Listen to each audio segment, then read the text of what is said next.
It's Thursday night and it's the last training session of the season, and two players have decided to hang up their boots. Two very special wizards are retiring from rugby at the end of the season and of course leaving Aberavon RFC. They've been at the club for over 10 years and between them have played over 400 games. Let's go and have a chat with them. Ian, Sam, you've both decided to hang your boots up. You've played your final home match here at Aberavon. What are the emotions like? How are you both feeling? To be honest, I'm really sunk in yet. Give it a month or two, I'll probably end up regretting my decision on it, but right now it'd be nice just to have some family time and actually think about what's next, so we'll see, to be honest though. What about you, Sam? Yeah, probably a little bit different. I'm quite content with my decision. I think it's probably been a long time coming. I kind of knew start of the season I was going to be done, so I had a lot of time to think about it. That being said, probably first game in September, quite similar. I probably will regret the fact I'm not going to be able to play again, but my body will thank me for it, definitely. Well, you've both been a part of the club for a long time. Both have been here for 13 seasons. Sam, you've had 211 appearances for the club, and you 241. That's incredible. But you must have wonderful memories of your time here. Sam, we start with you. Do you have any particular moment that you'd think is that that special moment in your career? It's a difficult one. I think I've been asked this a few times now, and it's a hard thing to put from all those years, just one memory. But a few things that do stand out. There's definitely some of those British and Irish Cup trips. For some of the wrong reasons, probably. People like Nathan Brown, there's still stories spoken about him now. But the big one for me is my 200th cap. I think it was something that I wasn't really expecting to get, the amount of injuries and stuff I had at the start of my career, and getting there here in Aberavon, my family and stuff down, it was a big, it meant a lot to me, so I was chuffed for that one. What about you, Ian? Any memories that stand out for you, any highlights? To be honest, like what Sam said, the B&I Cup was big. I think it was big for the club as well, just to go travelling and seeing a bit. Let's go back to the start of your career here at Aberavon. I believe, Sam, you came here in 2009, is that right? Correct, so yeah. You came from Ospreys Academy to here, and you made your debut against Tata Steel. What do you remember of that time coming here to Aberavon?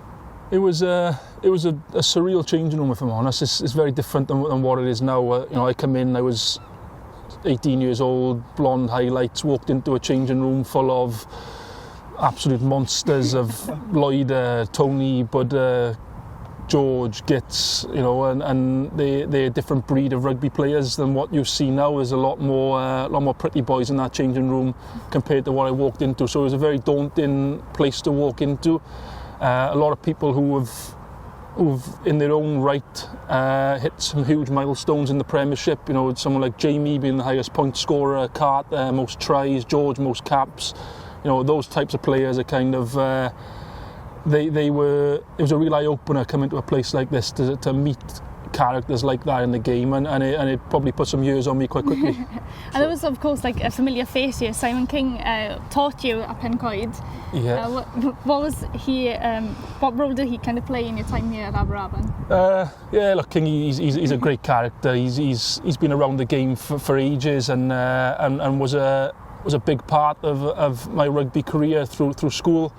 But then, I had a great few years here with Kingy. He's an absolute, he's a fantastic bloke first and foremost, but a great coach in his own right. And I learned a lot off Kingy over the years. But you can't take away from him what he's done in the game. But his one-liners still stick with us. Today. Oh, he doesn't do it. And he, of course, signed you, Ian, here to Aberavon. Yeah. What memories do you have of your time here, coming here for that first time? To be honest, you had hair then, mind? Yeah, and a nice small full head of hair. I met Kingy in Wales under 18s and dropped. No, but he mentioned when I was 18 about coming down to Aberavon to play and stuff, and I said that I was happy in Glamorgan Wanderers at the time because I was going to have loads of game time and experience in playing Prem, because I know if I come here, you had Mark Breeze established, I know Gareth Harvey was coming through, both excellent players, and I know I just need to get a stamp in the game, so I ended up signing for Cardiff then. Simon phoned me asking if I wanted to come down to the club, so I said yeah, why not?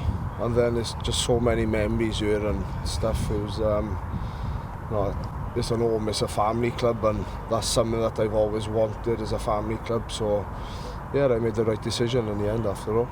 And you know, there's been a lot of love on social media for you both that I've seen over the past few days after announcing your retirement. And you've been compared to some of the greats here at Aberavon, including, you know, Billy James. What does that mean to you to be compared to those players? Yeah, it's lovely in a way. It's quite nice that everyone appreciates what you do here, and because there's a lot of hard work that goes in behind the scenes in family time and your own training on the side and things. So yeah, it's going to be nice to look back on. I think it must be some special feeling. And of course you, Sam, were given the captaincy in 2013 for 2 seasons. What did that mean to you? At the time I was a young kid, and it did mean a huge amount to me that I was trusted with the captaincy of a club like this. And one thing they can't take away from me is my name will be on the board now. But exactly. Probably not something that was one of my sort of proudest times is the record I had as captain, and I was very lucky that year I dislocated my shoulder, and the hero that is Ian Moore stepped in and saved us from relegation. But look, it's a great club, and to be part of that history is something special. And I think, you know, the amount of time we spent here it just shows that we haven't wanted to leave, and I think the club, the supporters, the backroom staff, they're all the main reason for that, and it's made our time great. And you mentioned a bit earlier about, you know, your highlights, the British and Irish Cup we've spoken about. Can you tell me a bit about that time where there was a hole in the pitch that I've heard of? You can remember back to that? Yeah, it was against Bristol. We had a side here full of like Aberavon dirt trackers, plus some of the Osprey boys who got chucked down this way, and we were playing against Bristol. And literally just gone ahead to score. We had taken Bristol right to the death, and as we were running back from scoring a try, I sort of stepped in a hole in the pitch and my leg sort of went through it, and the game got disbanded there and then. Next thing, Bristol come back down fully loaded with all their internationals and absolutely pumped us in a night game. So I weren't playing that one, no, but obviously that's the reason why we lost. Do you know what, I remember playing in that. That was a bad day. Yeah, like Nicky Robinson at 10, they had some absolutely mental players come down here. I don't think I could walk for about 2 weeks after that game. Yeah. After that then, the club actually signed Rowan Jenkins as groundman, and there's never been a issue like that since. Never been a hole since. No. Well, listen, both. I know you've both had incredible careers here at Aberavon and such fond memories as well. But before we go, do you have any messages you'd like to send to maybe the fans or the club itself, or anyone that's maybe played a part in your career and your time here at the club? Yeah, look, it's like we've said throughout, it's been a fantastic journey for us both, and we can't possibly put into words, you know, what it means to us as people. What it's meant to me as an individual. It's been my whole life has been here at Aberavon, and they've helped me through a huge amount of injuries, you know, which have been some dark days, a lot of rehab, but a lot of positives and a lot of game time on the pitch as well. So to the supporters, a huge thank you for cheering us on, for being here through thick and thin. But you know, for welcoming in my family, my wife here most games with the dog, and the supporters have all been great with her. But to Andrew and Maya as well, a big shout out to them. You know, they're the foundations of this club, and they're why the club is a family place, and they've both been phenomenal throughout my whole journey here. So really appreciate everyone and what the club has given me. What about you, Ian? Or Smeagol, as I know you're also called as well. Do you know about that one? That's what my Cardiff days is. No, it's like what Sam said, I can't really put much more to that really, but it's like I said, it's a family club, everyone welcomes it. You never get pushed away. It's really home from home really.